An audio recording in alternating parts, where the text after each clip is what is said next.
नमस्कार, आप देख रहे हैं इंडिया न्यूज और आपके साथ मैं हूं अनुराग मुस्कान। छठे चरण के लिए मतदान जो होना है उसका चुनाव प्रचार का शोर 5 बजे थम गया। छठे चरण में 12 राज्यों की 117 सीटों पर 24 अप्रैल को यानी कि कल वोटिंग होनी है और जनता इन 117 सीटों पर कई दिग्गजों की किस्मत का फैसला भी ईवीएम में कैद कर देगी। अब बीच बहस का बड़ा सवाल यह बन गया है कि बहस का मुद्दा यह है कि 24 अप्रैल को होने वाली वोटिंग में जनता इन 117 सीटों पर कई दिग्गजों की किस्मत का फैसला भी ईवीएम में कैद कर देगी। अब बीच बहस का बड़ा सवाल यह बन गया है कि बहस का मुद्दा यह है कि 24 अप्रैल को होने वाली वोटिंग में किसका जोर चलेगा। क्या इन तमाम सीटों पर जनता के दिल में घर कर पाएंगे नेताओं के मुद्दे और नारे, या वादों के लॉलीपॉप को वोटर दिखा देंगे अपना ठेंगा। जवाब तलाशने के लिए अगले आधे घंटे तक इंडिया न्यूज के रिपोर्टर अलग अलग लोकसभा सीटों से आपके साथ होंगे और उनके साथ होगी वहां की जनता जो हमें बताएगी कि वो कल घरों से निकलकर क्यों और किसके लिए मतदान करने जा रहे हैं। लेकिन उससे पहले देखिए ये खास रिपोर्ट। छठे चरण की चुनाव प्रचार का शोर आज शाम से खत्म हो गया। 24 अप्रैल को 12 राज्यों की 117 संसदीय सीटों के लिए वोट डाले जाएंगे। इनमें तमिलनाडु की सभी 39 सीटें, महाराष्ट्र की 19 सीटें, उत्तर प्रदेश की 12 सीटें, मध्य प्रदेश की 10 सीटें, बिहार और छत्तीसगढ़ की 7-7 सीटें, असम की 6 सीटें, पश्चिम बंगाल की 6 सीटें, राजस्थान की 5 सीट, झारखंड की 4 सीट, पुडुचेरी की 1 सीट और जम्मू कश्मीर की 1 सीट के लिए वोट डाले जाएंगे। इस चरण में कुल 2077 उम्मीदवार चुनाव मैदान में हैं। बात करें उत्तर प्रदेश की तो 24 अप्रैल को उत्तर प्रदेश की 12 सीटों पर वोटिंग होगी, जिसमें मैनपुरी, कन्नौज, फर्रुखाबाद, मथुरा, आगरा और फतेहपुर सीकरी अहम सीटें हैं। इस चरण में यूपी के जिन प्रमुख उम्मीदवारों के भाग्य का फैसला होगा उनमें समाजवादी पार्टी के प्रमुख मुलायम सिंह यादव भी शामिल हैं। वो मैनपुरी सीट से भी चुनाव लड़ रहे हैं। वहीं मथुरा से ड्रीम गर्ल हेमा मालिनी जयंत चौधरी के सामने चुनावी मैदान में उतरी हैं। मुलायम सिंह की बहू और यूपी के सीएम अखिलेश यादव की पत्नी डिम्पल यादव एक बार फिर कन्नौज से चुनाव लड़ रही हैं। फतेहपुर सीकरी से अमर सिंह पहली बार आरएलडी के टिकट पर चुनावी मैदान में हैं। बात करें बिहार की तो बिहार की जिन 7 सीटों में वोटिंग होनी है वो हैं सुपौल, अररिया, किशनगंज, कटिहार, पूर्णिया, भागलपुर और बांका। यहाँ भागलपुर सीट से बीजेपी के प्रवक्ता शाहनवाज हुसैन प्रमुख उम्मीदवार के तौर पर मैदान में हैं। महाराष्ट्र में 19 लोकसभा सीटों के लिए चुनाव प्रचार का शोर थम गया। इनमें मुंबई की 6 सीटें, Mumbai north, Mumbai north west, Mumbai north east, Mumbai north central, Mumbai south central और मुंबई साउथ शामिल हैं। मतदान के इस चरण में महाराष्ट्र की 19 सीटों में जो प्रमुख उम्मीदवार हैं उनमें प्रिया दत्त, गुरुदास कामत, संजय निरुपम और मिलिंद देवड़ा शामिल हैं। मध्य प्रदेश में 10 सीटों के लिए चुनाव प्रचार का शोर थम गया, जिसमें विदिशा, इंदौर, उज्जैन, खंडवा पर सबकी नजर है। छत्तीसगढ़ में भी 7 संसदीय सीटों के लिए वोट डाले जाएंगे, जिसमें बिलासपुर, दुर्ग और रायपुर अहम सीटें हैं। राजस्थान में भी लोकसभा की 5 सीटों के लिए चुनाव प्रचार खत्म हो गया, जिसमें अलवर, भरतपुर, करौली, धौलपुर, दौसा, टोंक, सवाई माधोपुर शामिल हैं। राजस्थान में टोंक सवाई माधोपुर से पूर्व क्रिकेटर अजहरुद्दीन अपनी किस्मत आजमा रहे हैं। झारखंड में जिन 4 सीटों के लिए 24 अप्रैल को वोट डाले जाएंगे उनमें राजमहल, दुमका, गोड्डा और धनबाद शामिल हैं। वहीं जम्मू कश्मीर में अनंतनाग सीट पर चुनाव होना है, जिसके लिए भी चुनाव प्रचार आज शाम थम गया। अब सबकी नजरें 24 अप्रैल को इन्हीं राज्यों की 117 सीटों पर होने वाले मतदान पर टिकी हैं। साथ ही बीच बहस में इस सवाल का जवाब भी तलाश रही हैं कि इन सीटों पर चलेगा आखिर किसका जोर। Bureau report, India news. तो अगर देखा जाए तो छठे चरण में तमिलनाडु की 39 सीटों के अलावा अगर सबसे ज्यादा सीटों पर कहीं मतदान होगा तो वो होगा महाराष्ट्र में। चलिए बात करेंगे। एहतियाब शेख हमारे साथ इंदौर से जुड़ेंगे। हमारे पॉलिटिकल एडिटर मनीष अवस्थी मुंबई से हमारे साथ हैं। इसके अलावा अभिषेक चंद्रा भागलपुर से, यतेंद्र हमारे संवाददाता फतेहपुर सीकरी से हमारे साथ होंगे, राकेश कुमार मैनपुरी से हमारे साथ होंगे और दीपक व्यास होंगे हमारे साथ अलवर से। सबसे पहले मनीष अवस्थी, आपसे मैं जानना चाहूंगा 19 सीटों के लिए वोट डाले जाएंगे 24 तारीख को महाराष्ट्र में। क्या वहां पर जो अब शोर थमा है किसके लिए वो जोर में बदलेगा और किसके लिए शोर ही रह जाएगा? क्या हवा है, क्या लहर है? देखिए अनुराग, जहां तक शोर थमने की बात कहें तो यहां पर तो जब 24 तारीख को बटन लोग दबाएंगे अपनी उंगली से, उसके बाद ही लोगों के चुनने का जो एक दौर है वो तीसरा दौर महाराष्ट्र में खत्म हो जाएगा, जिसमें कि मुंबई के कई ऐसे नामचीन चेहरे हैं, कई दो पिताओं की बेटियां मौजूद हैं, जिसमें पूनम महाजन है, प्रिया दत्त हैं, गुरदास कामत हैं, आपका संजय निरुपम हैं, मिलिंद देवरा हैं, जो कि देवरा परिवार का 40 सालों से, लगभग 4 दशक से उनका वहां पे वर्चस्व है। लेकिन मैं इस वक्त मुंबई के जुहू बीच पर हूं, जहां पर आम लोग भी मेरे साथ हैं और मेरे कैमरामैन आशीष बताएंगे कि यहां के लोगों की उम्मीद किस तरह समंदर से उठने वाली लहर आती है और लौट जाती है। उसी तरह नेताओं को लेकर भी अनुराग ऐसा माना जाता है कि उम्मीदें बनती हैं मगर टूट जाती हैं। लेकिन यहां पर मेरे साथ तमाम लोग मौजूद हैं, कुछ गृहिणियां भी दिखाई दे रही हैं जो यहां पर सैर करने के लिए आई थी। तो हमने सोचा कि अगर यहां पे मुंबई की नब्ज टटोलनी है तो इन्हीं से बात की जाए। क्या उम्मीदें हैं? 24 तारीख को आपको मतदान करना है, क्या सोचती हैं? आपका नेता कैसा?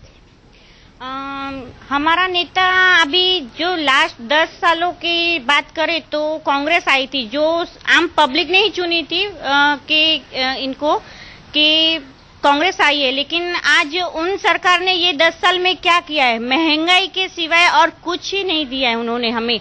और ये आम जनता के लिए वो बात है कि आज हम लेडीज को ही बात करें तो हम लोग को जो ये एलपीजी का है, सिलेंडर है, सब्जियां हैं, तो ये सब महंगाई में हम आम जनता मार रहे हैं। आपके महंगाई के साथ साथ आपको ऐसा क्या लगता है और क्या मुद्दे हैं जिसके तहत आपको लगता है कि आपके नेता ने कुछ? हर चीज में ऐसा लग रहा है कि महंगाई तो है ही, जो लेडीज लोग को सबसे ज्यादा प्रॉब्लम हो रही है। और हमें ऐसा चाहिए कि ऐसा उम्मीदवार चाहिए कि जो हमारे लिए आके कुछ करे। ऐसा उम्मीदवार चाहिए जो आपके लिए आके कुछ करे। ऐसा कौन सा उम्मीदवार आपको लगता है जो इस वक्त देश में आप लोगों की बातों को सुन सकता है? जी 10 साल से यहाँ पे कांग्रेस ही आ रही है, लेकिन उन्होंने हमेशा महंगाई बढ़ाई है। तो अभी ऐसा लगता है कि कोई नई सरकार आनी चाहिए जिससे कौन सी सरकार है?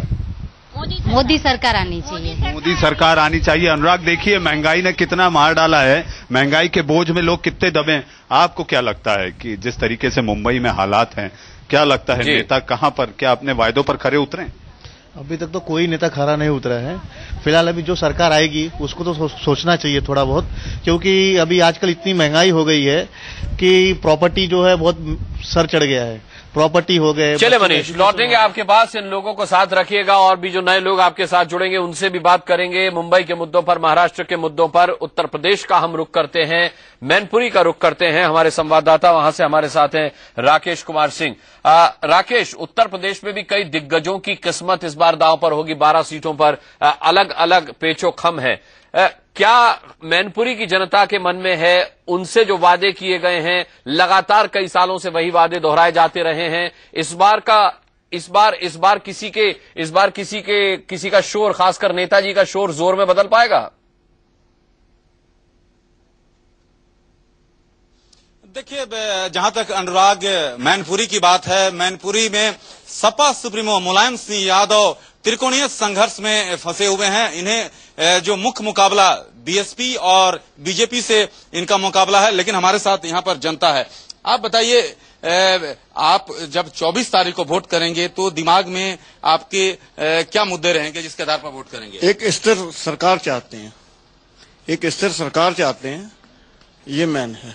अच्छा, आप बताइए, क्या मुलायम सिंह यादव यहाँ मौजूदा सांसद हैं, लेकिन अब जब 24 तारीख को आप वोट करेंगे तो आपके जेहन में क्या चीजें रहेंगी जिसके आधार पर आप वोट करेंगे? मेरे जेहन में ये रहेगा कि सरकार आए, एक ऐसी साफ सुथरी सरकार आए जो अपने जो देश में हमारे जो भ्रष्टाचार खत्म हो और एक अच्छी सरकार बने।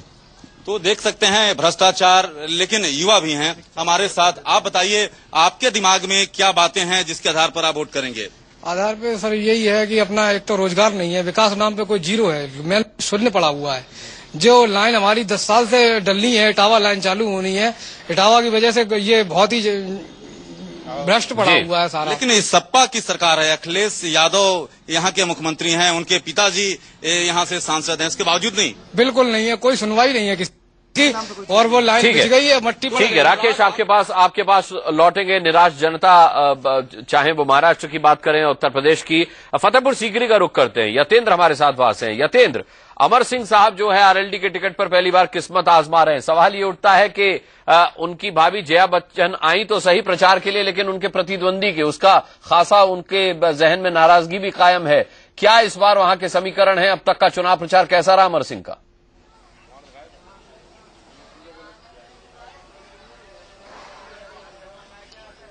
देखिए बिल्कुल अनुराग, फतेहपुर सीकरी की अगर हम बात करें तो काफी चतुष्कोणीय मुकाबला यहां पर दिखाई दे रहा है, क्योंकि बीएसपी के खाते में पिछली बार ये सीट रही। सीमा उपाध्याय बीएसपी से कैंडिडेट है, इसके साथ ही राजा रिद्धमन सिंह, क्योंकि शाही खानदान से यहां पर आते हैं, उनकी पत्नी यहां से उम्मीदवार है समाजवादी पार्टी के टिकट से। समाजवादी पार्टी की सरकार भी है, तो एक कहीं ना कहीं आरोप उनके ऊपर लगते रहे प्रशासन की मदद लेने का। लेकिन साथ ही एक मोदी लहर के चलते, क्योंकि जो चौधरी बाबूलाल है उनके खिलाफ नेगेटिविटी काफी ज्यादा है, लेकिन मोदी लहर का फायदा उनको यहां पर मिल सकता है। लेकिन जो दिलचस्प मुकाबला बनाया है वो कहीं ना कहीं ठाकुर जो अमर सिंह है, पहली बार लोकसभा से चुनाव लड़ रहे हैं। तमाम फिल्म स्टार्स उन्होंने अपने लिए जो चुनाव प्रचार के लिए फतेहपुर सीकरी में उतार दिए। जो फिल्म स्टार्स जिनको केवल लोग पर्दों पर देखते थे, वो गांव की गली गली में केवल अमर सिंह के प्रचार के लिए उतरे। और जहां तक जया बच्चन की बात है, जया बच्चन आई, लेकिन इस बार अमर सिंह के साथ नहीं थी, अमर सिंह के खिलाफ थी। और अमर सिंह ने कहा भी कि अमिताभ बच्चन उनके बड़े भाई हैं और उन्होंने अपना आशीर्वाद अपनी पत्नी को उनके खिलाफ प्रचार करने के लिए भेजा। यानी कि कटाक्ष सीधा अमिताभ बच्चन पर था, जया बच्चन पर था, और एक नाराजगी थी अमर सिंह की उनको लेकर। लेकिन यही नहीं, अमर सिंह ने आरएलडी के ऊपर भी कहीं ना कहीं निशाना साधा कि आरएलडी का संगठन यहां पर कमजोर है और वो जो चुनाव लड़ रहे हैं केवल अपने कॉन्टेक्ट्स के ऊपर। मेरे साथ कुछ लोग हैं फतेहपुर सीकरी के, मैं आपसे जानना चाहूंगा क्या समस्याएं रही आपकी यहाँ पर, किस आधार पर आप वोट देंगे? यहाँ पर देंगे हम लोग, यहाँ विकास होना चाहिए। आज तक यहाँ संसद हुआ, किसी ने कोई विकास नहीं कराया। यहाँ कोई मिल नहीं, कोई फैक्ट्री नहीं, यहाँ बेरोजगारी ज्यादा है, समझे ना। ऐसा यूथ है, मैं आपसे जानना चाहूंगा किस तरह के मुद्दे रहेंगे, किन मुद्दों पर आप वोट देंगे? सबसे बड़ा जो मुद्दा है वो बेरोजगारी का है, जो कि प्रदेश में 3 साल से किसी भी शिक्षक भर्ती को अभी तक नहीं किया गया, जिससे लाखों जो बीएड और टेट क्वालिफाइड लोग हैं वो अभी तक बेरोजगारी का दंश झेल रहे हैं। बेरोजगारी काफी ज्यादा है, क्या बेरोजगारी के अलावा और भी कोई समस्या? महंगाई, किसानों को आत्महत्या के लिए जूझना पड़ता है, किसानों को अपना सही दाम नहीं मिल पा रहा है, ये सबसे बड़ा मुद्दा है। पानी नहरों में नहीं आ पाता है टाइम से, जिससे किसान अपना वो कर सके पालन पोषण। किस तरह का नेता होना चाहिए? एक शिक्षित नेता होना चाहिए जो जनता की जो समस्या है उन्हें लेके संसद में उठा सके, जहाँ की जो मेन समस्या है उनसे रूबरू हो। जनता में बार बार ऐसा होता है एक बार चुनाव होने के बाद चुनाव के जो होते हैं उसमें जो यहाँ आते हैं नेता, उसके बाद तो मैं समझता हूँ कोई भी नेता इन जनता से दोबारा मिलने की कोशिश नहीं करता। आपने तो काफी चुनाव देखे होंगे, तो किस तरह के जो वादे होते हैं कि ऐतिहासिक स्थल है फतेहपुर सीकरी, बुलंद दरवाजे के सामने हमने खड़े हैं, क्या वो विकास हो पाया उस दृष्टि से? नहीं, वायदा तो अभी तक पूरे नहीं हुए। मेरा कहने का आशय है, मैं शिक्षा क्षेत्र में रहा हूँ, तो शिक्षा क्षेत्र में यहाँ सबसे बड़ी कमी चल रही है। गरीब लोग जो है वो शिक्षा नहीं पा रहे हैं, शिक्षा से पूरी तरह वंचित हैं। और ऐसी शिक्षा होनी चाहिए हमारे प्रदेश की या देश की, जिससे सभी लोग मिलकर के, हमारे गरीब जो बेचारे रह जाते हैं उनके बच्चे तीसरी चौथी क्लास से बैठ जाते हैं घर पे, काय के कारण कि वो गरीब हैं। सिर्फ जो धनी लोग हैं वो अपने बच्चों को हायर एजुकेशन दिला देते हैं। किस तरह की सरकार चाहिए यहाँ पर? सरकार ऐसी चाहिए जो जनता का समस्या को निदान कर सके। कोई ऐसा नेता, कोई ऐसी सरकार, कोई ऐसी अभी तक तो ऐसी कोई पार्टी आई नहीं है। अभी तक फतेहपुर सीकरी के अंदर क्या पूरे हिंदुस्तान में जो जनता की समस्या का समाधान करता तो लगता है कोई ऐसा नेता है, कोई ऐसी पार्टी है जो? नहीं, ऐसी पार्टी है समाजवादी पार्टी, किसानों के हित में काम करती है जी, और आगे भी काम करेगी। जो रानी पक्ष वाले चुनाव लड़ रही है यहाँ से, उन्होंने यहाँ लोगों को आश्वासन दिया है कि हम चुनाव जीतने के बाद यहाँ के लोगों की समस्या का समाधान करेंगे। समाजवादी पार्टी लग रहा है समस्या का समाधान करेगी, यहाँ से मंत्री भी है। पिछले 3 साल से सरकार उत्तर प्रदेश में समाजवादी पार्टी की चल रही है, लेकिन अभी तक अगर देखा जाए तो ना किसानों की समस्या का निदान किया गया है, ना ही किसी बेरोजगार को रोजगार दिया गया है, ना ही कानून व्यवस्था सही है। कोई नेता है नजर में? अगर यहाँ देखा जाए तो केवल केंद्र में अगर केंद्र अच्छा होगा तो उसकी नीतियां उत्तर प्रदेश में सही तरीके से लागू हो सकेंगी। जो चलिए ठीक है, यतेंद्र लौटेंगे आपके पास। जनता को बनाए रखिए अपने साथ। हमने तमाम जगह का हाल देखा, मुंबई का हाल देखा, हमने देखा कि किस तरीके से मैनपुरी का हाल क्या है, फतेहपुर सीकरी हम गए। अब भागलपुर का हाल देख लेते हैं। हाई प्रोफाइल सीट है, शहनवाज हुसैन किस्मत आजमा रहे हैं। यहां से भागलपुर सीट को लेकर के भी बड़ा बवाल हुआ। अभिषेक चंद्रा हमारे साथ वहां पर मौजूद हैं। अभिषेक, इस सीट पर किस तरीके का चुनाव प्रचार रहा, किस तरह का शोर रहा और जनता आपके साथ है, उससे जरूर बात कीजिए कि उसके जहन पर क्या कोई कितना इंपैक्ट छोड़ पाया। बिल्कुल अनुराग, देश के अन्य हिस्सों की तरह सिल्क नगरी भागलपुर में भी चुनाव प्रचार का शोर थम चुका है और सारे प्रत्याशियों ने जमकर प्रचार किया। आज शाम 5 बजे यहां प्रचार समाप्त हो चुका है। हमारे साथ भागलपुर की आम जनता मौजूद है, आइए उनसे ही बात करेंगे, सीधा जानेंगे कि भागलपुर की आम जनता अपने नए सांसद से क्या उम्मीद करती है। सर, आप इंडिया न्यूज को बताइए, आप सीनियर सिटीजन हैं, आपने कई चुनावों को देखा होगा, आप अपने नए सांसद से क्या उम्मीद करते हैं और अपने प्रेजेंट सांसद से कितने खुश हैं? मैं तो सबसे पहले धन्यवाद देता हूं इंडिया न्यूज को कि आपने मेरी खबर लेने, सुधी लेने आप आए हैं। मैं हाँ, मुझको अब पता नहीं है कि हमारे चुने गए प्रतिनिधि हमारी कोई खबर लेंगे कि नहीं। हम धन्यवाद देना चाहते हैं इन सारे लोगों को जो चुन के जाएंगे। वो नए सांसद से क्या उम्मीद रखते हैं कि साहब इसकी जो नगरी जो पीछे पड़ गई है, आज बहुत सारी चीजें हैं जो पीछे पड़ गई है, जैसे सिल्क सिटी के नाम से अभी आपने कहा, ये सिल्क सिटी क्या थी? हिंदुस्तान का नहीं, विश्व का एक नामी जगह था साहब। एक अंगूठी में वो जब मैंने यहाँ की कत्तिने सूत बुनती थी, हमने कहा ये सिल्क सिटी क्या थी? हिंदुस्तान का नहीं, विश्व का एक नामी जगह था साहब। एक अंगूठी में वो जब मैंने यहाँ की कत्तिने सूत बुनती थी, तो ये बहुत बड़ी बात थी कि भारत के पैमाने पर। अभी क्या स्थिति है सिल्क उद्योग?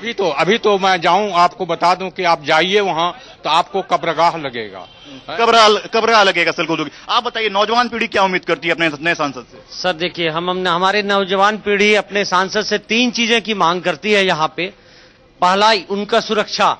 दूसरा, यहाँ जाम का बहुत ज्यादा समस्या है, फ्लाई ओवर का बहुत ज्यादा जरूरत है इस भागलपुर को, क्योंकि बिना फ्लाईओवर के यहाँ जाम से निजात नहीं मिलेगा। चलिए अभिषेक, अभी तो सांसद बनने में समय है, कठिन परीक्षा और चुनौती है शहनवाज हुसैन के सामने। एहतियाब शेख का हम रुख करेंगे इंदौर।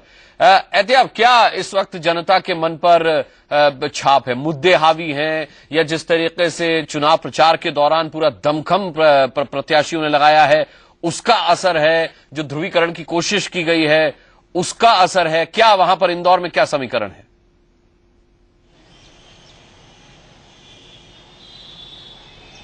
अनुराग, मैं बता दूं कि मध्य प्रदेश की औद्योगिक राजधानी इंदौर में सबसे बड़ा एक अनोखा रिकॉर्ड बना है कि यहाँ की महिला सांसद लगातार 7 बार भारतीय जनता पार्टी की प्रत्याशी बनकर जीती हैं और 7 बार लोकसभा में डायरेक्ट पहुंची है सुमित्रा महाजन। यहाँ पर जो बात की जाती है, यहाँ के लोगों का जो मिजाज है आज के दौर में, सबसे पहले तो मेरे साथ जो युवा है मैं उनसे ही पूछना चाहूंगा कि अब आप अपने सांसदों से क्या उम्मीद करती हैं, आप अपनी सरकार से क्या उम्मीदें करती हैं और किस बिना पर आप वोट करने जाएंगे? मैं इस बिना पर वोट करना चाहती हूँ कि हमारी देश की सरकार सिर्फ ये नहीं कि क्या किया जाना चाहिए, क्या योजनाएं अधूरी रहेगी उस पर डिस्कशन करे, ये देखे कि आज के युवा इंडिया के साथ साथ ग्लोबलाइजेशन पे बात करते हैं, वो कंप्यूटर आईटी प्रोफेशंस में जाते हैं ताकि वो इंडिया को बाहर ले जा सके। रिसेंटली हमारे नए आइडियल बने हैं मिस्टर सत्य मंडेला जी, वो माइक्रोसॉफ्ट कंपनी को लीड कर रहे हैं। तो आप इंदौर की बात करते हैं तो इंदौर में किस तरह की तरक्की चाहते हैं और किस तरह का सांसद चाहते हैं आप? अपडेशन। और राइट नाउ हम खड़े हैं राजवाड़ा चौक पे, जो इंदौर का एक अपने आप में स्मृति चिन्ह है, जैसे मैं कहना चाहूंगी कि हम सुन रहे हैं राइट नाउ ट्रैफिक जाम, इस पे थोड़ा सा अपडेशन हो सकता है, कंट्रोल नहीं किया जा सकता। कुछ महिलाएं और भी हैं, मैं उनसे पूछूंगा कि किस तरह का सांसद चाहते हैं, किस बिना पर आप इस बार वोटिंग करना जा रहे हैं?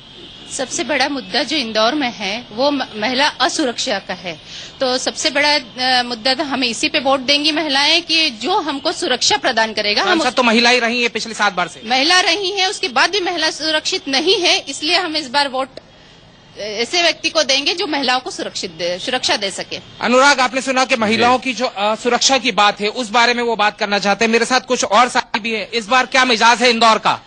इस बार मिजाज इस प्रकार रहेगा कि हम हमेशा सांसद को वोट देते हैं, शहर के विकास के लिए वोट देते हैं, शहर की सुरक्षा के लिए वोट देते हैं, पर जब से हमने देखा कि हम अभी तक जो वोट देते हुए आए उसमें न शहर का विकास होने में हमको दिखा और न महिलाएं अत्याचार, लूट, डकैती, हत्या, एक भय का आतंक इंदौर की महिला के लिए यानी कि सुमित्रा महाजन के लिए इस बार राह उतनी आसान नहीं होगी जितनी कि इससे पहले 7 बार से होती आई है। हमारे साथ अलवर से दीपक व्यास भी हैं। दीपक, क्या वहां की जनता का मिजाज है? किस तरीके का इस प्रचार ने उनके जहन पर असर छोड़ा है?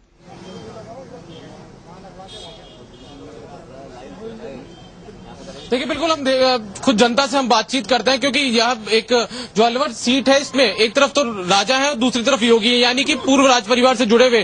कांग्रेस के टिकट पर भंवर जितेंद्र सिंह भाग्य अजवार है, तो दूसरी तरफ मंच चांदनाथ है जो बीजेपी के टिकट पर यहाँ पर चुनाव लड़ रहे हैं। आपको क्या लगता है, क्या स्थिति अभी अलवर सीट को लेकर है?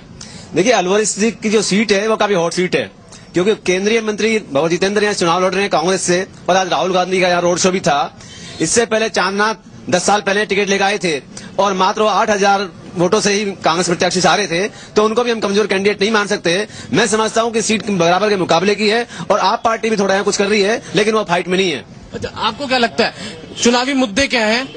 चुनावी मुद्दे ये है कि भ्रष्टाचार है, भूख है, महंगाई है। स्थानीय मुद्दों की हम बात करें तो क्या मामले मुद्दे हैं आगे? स्थानीय मुद्दे सबसे मेन जो मुद्दा है वो है यहाँ पे अपराध का। यहाँ सबसे बड़ा मुद्दा ही अपराध का है। अपराधी और चोरों के हौसले इतने बुलंद होते जा रहे हैं कि उन पर कोई लगाम नहीं है। सबसे बड़ा मुद्दा यही है, बाकी सारे इसके बाद आते हैं। अच्छा, सांसद से लोग क्या उम्मीदें रखते हैं? जो इनका सांसद यहाँ से चुना जाएगा उसको लेकर आपकी क्या उम्मीदें हैं? जो सांसद चुना जाए वो क्या काम आपके यहाँ के क्षेत्र के लिए करे? यहाँ की मेन समस्या पानी की समस्या है। हम चाहते हैं कि चंबल की जो योजना चल रही है पानी लाने की, वो पानी यहाँ पे जल्दी से जल्द यहाँ पहुंचे। और स्थानीय मुद्दे हैं, विकास का मुद्दा है, तो वैसे तो हमें काफी हुआ है यहाँ पर विकास पिछले 5 सालों में। हम फिर और इसके अलावा भी चाहते हैं कि ये जो विश्वविद्यालय की समस्या का जल्दी से जल्द निदान हो जो चल रही है। इसके अलावा एक एनसीआर में ये क्षेत्र शामिल है, उसके बावजूद विकास नहीं हुआ, ये लोगों की शिकायत है यहाँ पर। एक नहीं, विकास कुछ नहीं हुआ है। वैसे तो ज्यादा जितना होना था इतना विकास हुआ नहीं है यहाँ पे। तो कैसा विकास चाहते हैं हम लोग?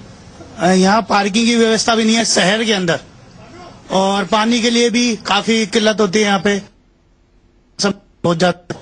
चलिए ठीक है, हम लौटेंगे। और आज अलवर में राहुल गांधी ने भी रोड शो किया है, उसका क्या इंपैक्ट रहा, उसका क्या असर रहा, उनका क्या रंग रहा, ये भी हम जानेंगे दीपक व्यास से। एक छोटा सा ब्रेक ले रहे हैं यहाँ पर, फौरन वापस लौटते हैं। बहस में अपने तमाम संवाददाताओं के पास हम चलेंगे, लेकिन इस वक्त मध्य प्रदेश के मुख्यमंत्री शिवराज सिंह चौहान कुछ बोल रहे हैं, उनको सुन लेते हैं। अब कांग्रेस की बारात बिना दूल्हे की जा रही है, हमारी बारात का दूल्हा तय है। कांग्रेस बिना दूल्हे की बारात है, बेगानी शादी में अब्दुल्ला दीवाना, ये हाल कांग्रेस के है। और मैं प्रदेशवासियों से भी अपील करता हूं आपके माध्यम से, और नसवागंज तहसील के आम कार्यकर्ता और जनता से एक कामना करता हूं, बहनों भाइयों कोई चूक ना हो जाए। इन्हें बड़ी बेईमानी की हमारे साथ, मध्य प्रदेश के साथ। मैं 30वीं बार मुख्यमंत्री बन गया, इनकी आंखों में कांटे की तरह चुभ रहा हूं। कदम कदम तो मेरा रास्ता रोकने की कोशिश करते हैं। आज आपको मैं दिल का दर्द बताना चाहता हूं बहनों भाइयों, मैं मुख्यमंत्री बना, इनने मध्य प्रदेश के गरीबों के राशन काट लिया। बहनों भाइयों, इनने गरीबों के घर काट लिए। दूसरे प्रदेशों को देते 7 लाख हर साल, मध्य प्रदेश को देते केवल 50,000 हर साल। मेरे बहनों भाइयों, ये कांग्रेस, इसने मुझे बिजली बनाने के लिए कोयला नहीं दिया। नसवागंज वालों, मैंने नए बिजली घर खड़े कर दिए। सिंगाजी बिजली घर 60,000 करोड़ रुपया लगाए, खड़ा कर दिया बिजली घर, क्योंकि मुझे तुम्हें 24 घंटे बिजली देने का काम करना है। लेकिन हमारे बिजली घरों को इनने कोयला नहीं दिया।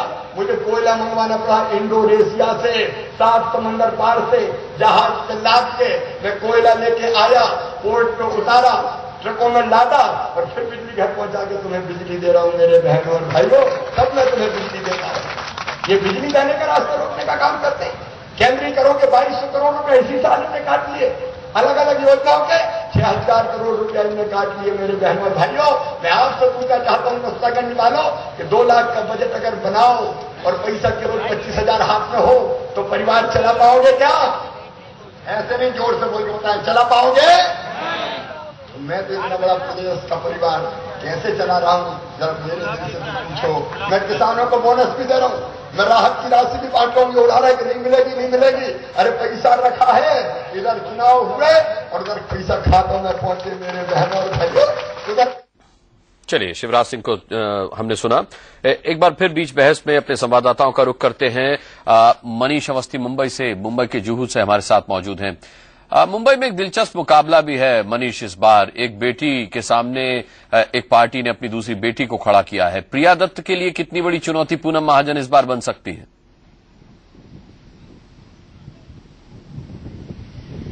देखिए, जहां तक चुनौती की बात है, दो बेटियों के सामने एक पिता ने अपने बेटे को भी खड़ा किया है। अबू आसिम आजमी, उनके बेटे फरहान आजमी दो बेटियों का मुकाबला कर रहे हैं। तो मामला और मुकाबला तो बिल्कुल रोचक और दिलचस्प है, लेकिन खास बात यह है अनुराग कि इस वक्त हमारे साथ जो भीड़ है, वो भीड़ का किसी भी राजनेता या किसी राजनीतिक दल से कोई लेना देना नहीं है। इस जुहू बीच पर सैर सपाटे के लिए निकले हुए वो आम लोग हैं, आम नागरिक हैं, जिनकी अपनी सोच है। मेरे साथ कुछ युवा भी हैं।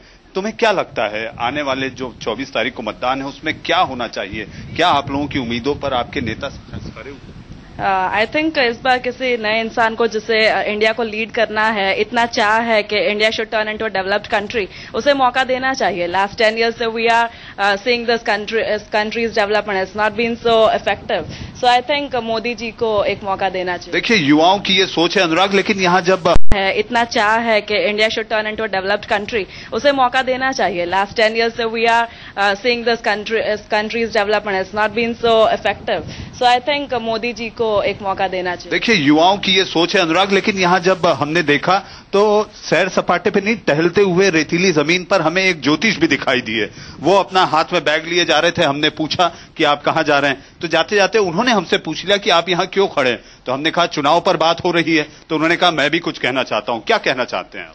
देखिए, इस समय मुंबई में प्रेजेंट टाइम पे इस बार की जो वोटिंग होगी, इस वोटिंग में सबसे ज्यादा वोट पाएगा, मेरे विवेक के अनुसार से जो मेरा ज्योतिष मत कहता है, वो शिवसेना पाएगी। उसमें 3 कारण हैं उस वोट को प्राप्त। देश की बात करें, देश में परिवर्तन हो गया।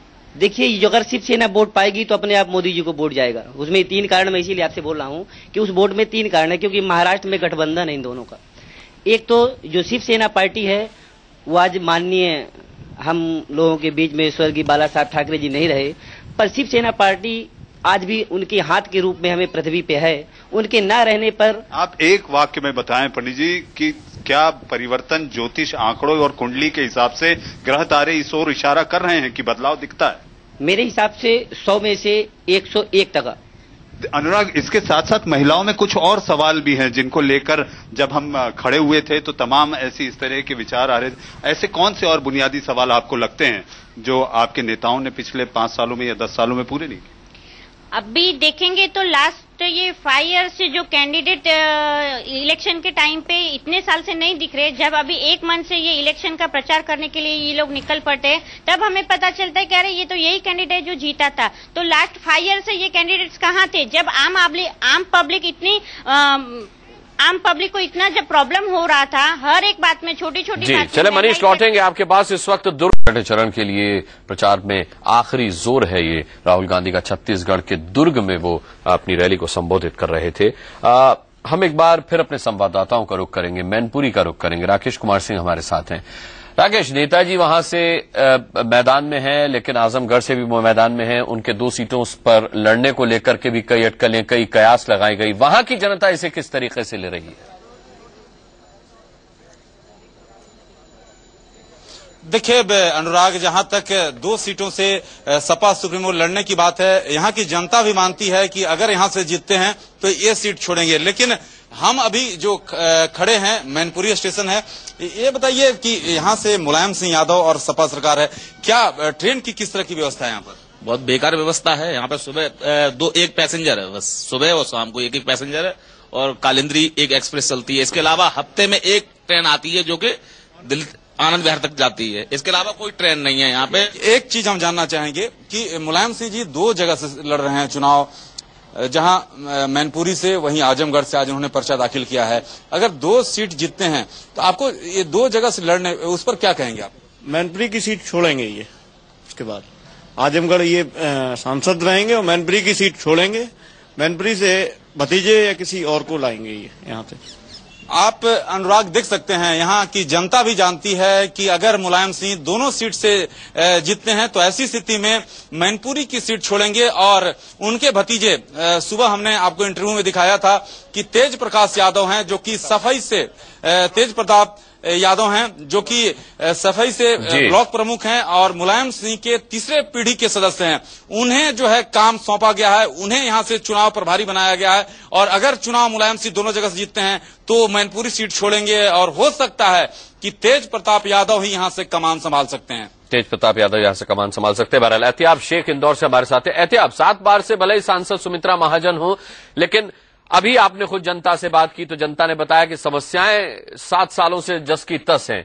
एक रैंडम क्वेश्चनिंग कीजिए वहां पर कि क्या वाकई में इस बार भी सुमित्रा महाजन को इसका फायदा मिलेगा या जनता उनके लिए राह मुश्किल करने वाली है?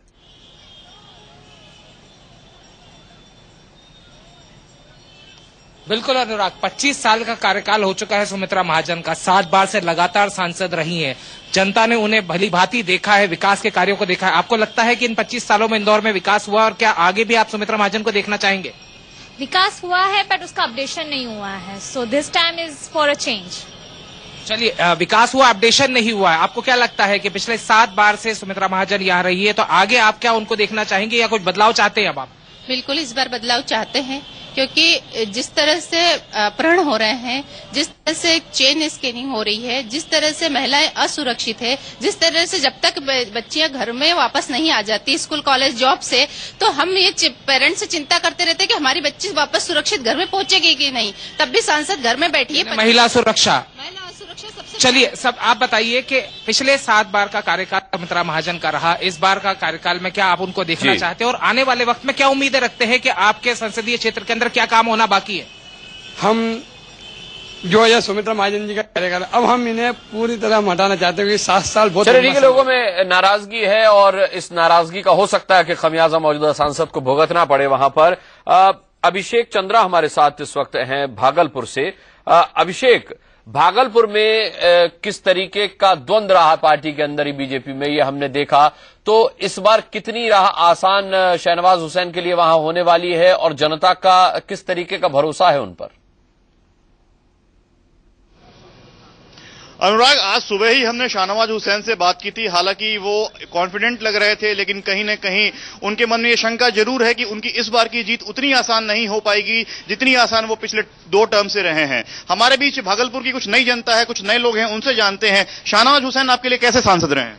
जी, मेरे होश में अब तक जितने भी सांसद हुए उसमें से अव्वल दर्जे में शाहनवाज हुसैन हैं, क्योंकि पहले भी मैं कई सांसद को देखा हूं। जब चुनाव होता था उस समय तो हाथ जोड़ के आते थे और उसके बाद जब चले जाते थे तो फिर दर्शन नहीं होता था।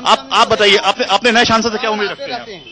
जी, बहुत ज्यादा उम्मीदें हैं। ऐसे इसके पहले भी हमारी जो उम्मीदें थीं उनमें से कुछ उम्मीदों को तो उन्होंने पूरा किया। जैसे एक तो सबसे ज्यादा जो जरूरी है वो है हवाई जहाज का यहाँ पे। चले, उम्मीदें पूरी हुई भी हैं, उम्मीदें पूरी नहीं भी हुई हैं। अब ये तो जनता ही फैसला करेगी अभिषेक की क्या किसकी किस्मत में उसे लिखना है। बहरहाल हमारे साथ यतेंद्र भी फतेहपुर सीकरी से। यतेंद्र, काफी सारा मजमा जुटाया इस बार अमर सिंह ने फिल्म स्टारों का, श्रीदेवी के साथ साथ और भी तमाम सारे सितारे आए। क्या उन्होंने जनता के स्थानीय मुद्दों की भी बात की, क्षेत्रीय मुद्दों की भी बात की? जनता को क्या लगता है, क्योंकि अमर सिंह वहां से पहली बार आरएलडी के टिकट पर किस्मत आजमा रहे?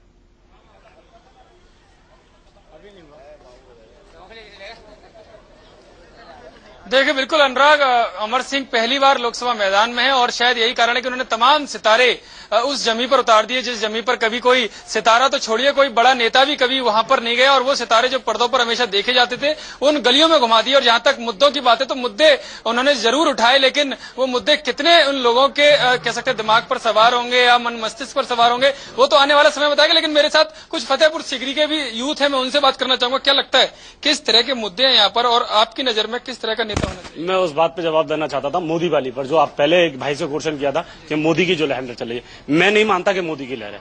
अगर मोदी की लहर होती तो मोदी बनारस से आगे चुनाव नहीं लड़ते। 25 साल से वो सीट बीजेपी जीत रही है। ऐसी जगह जाते जहां बीजेपी का कोई बोलबाला नहीं था, वहां से वो सीट जीत के दिखाते तो मोदी की लहर मानी जाती थी। आपका क्या कहना है? मेरा ये कहना है कि इस देश को जो सुधारेंगे वो समाजवादी पार्टी के नेता मुलायम सिंह यादव जी संभालेंगे, क्योंकि अखिलेश यादव की सरकार आई है, वो जो अभी यहाँ कार्य कराया उन्होंने। चले, 117 सीटों पर जनता 24 तारीख को ईवीएम में किसके किस्मत में क्या फैसला लिखती है बटन दबा करके, ये देखने वाली बात होगी। बहरहाल इन 17 सीटों के लिए चुनाव प्रचार पर ब्रेक लग चुका है, शोर थम चुका है। ये शोर किसके लिए शोर बनेगा और किसके लिए जोर बनेगा, ये पूरी तरह से जनता पर निर्भर करता है। अपने सभी संवाददाताओं का बहुत बहुत धन्यवाद करना चाहेंगे जनता से रूबरू कराने के लिए, उनकी नब्ज टटोलने के लिए। आगे बढ़ेंगे, आगे किस्सा कुर्सी का देखिए मेरी सहयोगी आंचल आनंद के साथ अहमदाबाद से।